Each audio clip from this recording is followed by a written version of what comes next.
ഒമാനിലെ സലാലയിൽ മരണപ്പെട്ട മൂവാറ്റുപുഴ സ്വദേശികളുടെ മരണത്തെക്കുറിച്ചുള്ള ദുരൂഹത വർദ്ധിക്കുകയാണ്.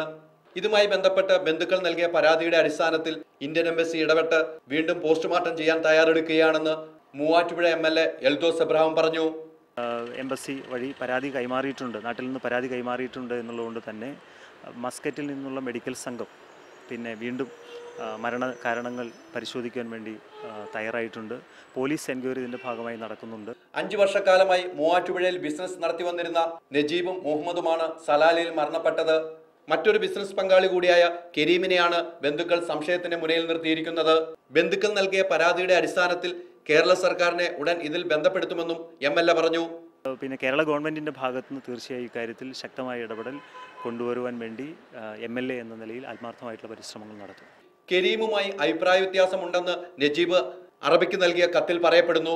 യഥാർത്ഥ കുറ്റവാളികളെ ഉടൻ പിടികൂടണമെന്ന ആവശ്യവുമായി മുഖ്യമന്ത്രിക്കും എംബസിക്കും എല്ലാം പരാതി നൽകി കാത്തിരിക്കുകയാണ് ഈ കുടുംബങ്ങൾ. VS Hyder Ali, reporter, Idukki.